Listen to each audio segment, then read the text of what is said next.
राधा कृष्ण ये नाम, इनकी प्रेम गाथा तो संसार में अमर है।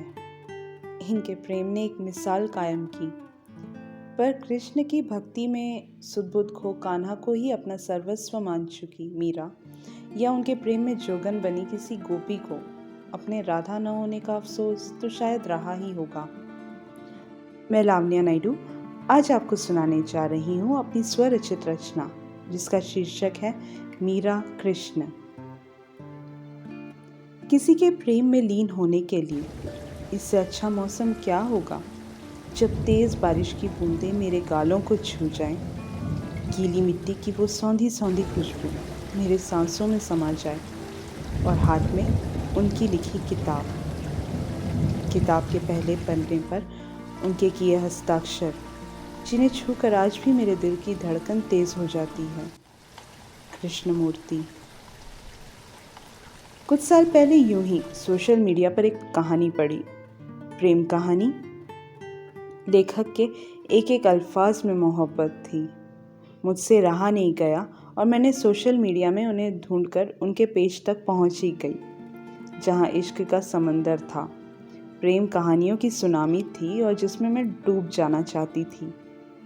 उन कहानियों को पढ़कर किसी को भी इश्क से इश्क हो जाए। मैं न जाने क्यों लेखक की ओर खींची चली जा रही थी। उनकी हर कहानी पर मेरे कमेंट रहते। एक दिन हिम्मत करके मैंने उन्हें प्राइवेट मैसेज किया। ज़्यादा कुछ नहीं, बस ये बताया कि उनकी कई कहानी प्रेमियों की तरह मैं भी उनकी रचना प्रेमी हूँ। एक अच्छे लेखक की तरह उनका भी जवाब आया। धीरे धीरे हमारी बातें शुरू हुई, एक रचनाकार की और एक प्रशंसक के बीच की बातें। पर न जाने क्यों मैं उनकी तरफ और ज़्यादा आकर्षित होती चली गई।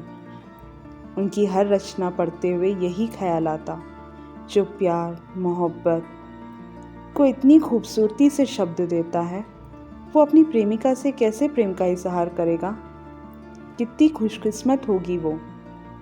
अनजाने में ही मैं उनकी कल्पना करने लगती। हंसते हुए ऐसे दिखते होंगे, लिखते हुए वो यूं अपनी शर्ट के बाजू चढ़ा लेते होंगे और न जाने क्या क्या।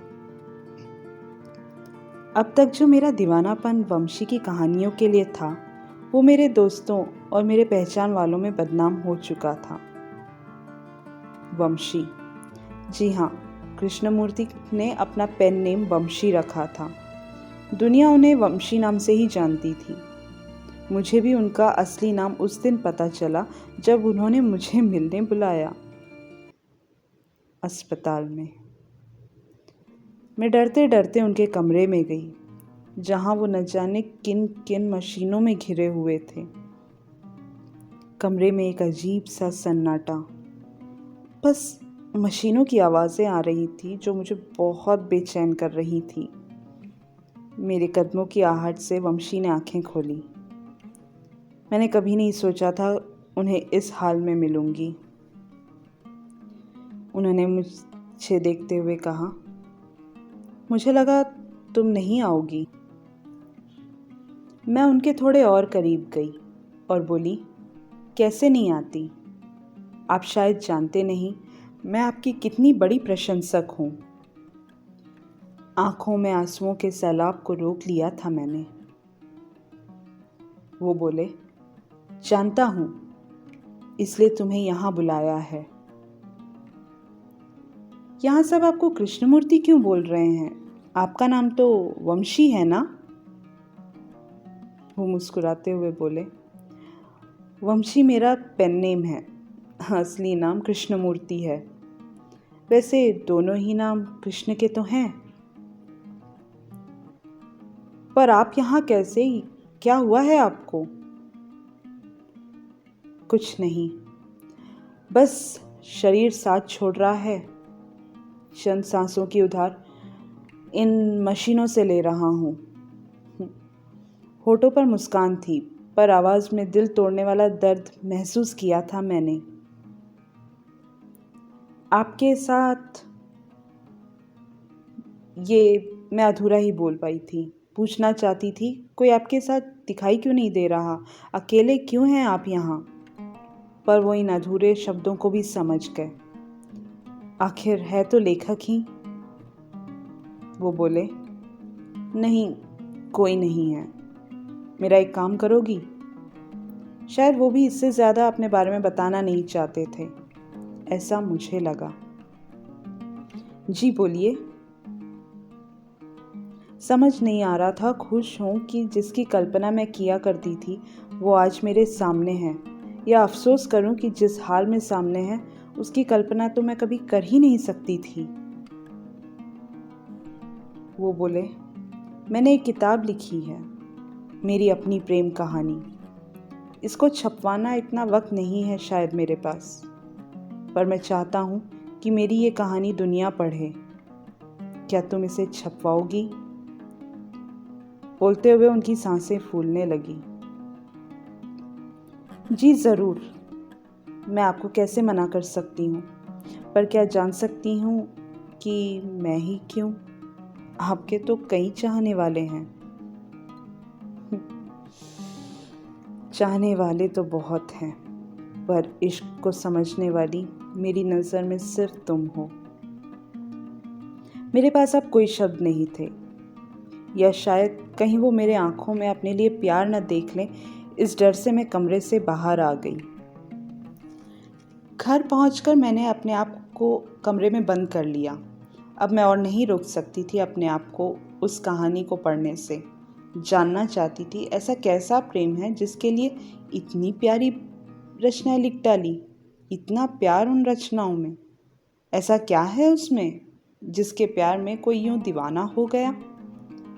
लेकिन फिर भी वो यूं अकेले क्यों हैं? रात भर में मैं पूरी किताब पढ़ गई। भावनाओं के उठते गिरते लहरों में मेरी आंखें भर आई थी। आंसू बह रहे थे, कभी खुशी के कभी गम के।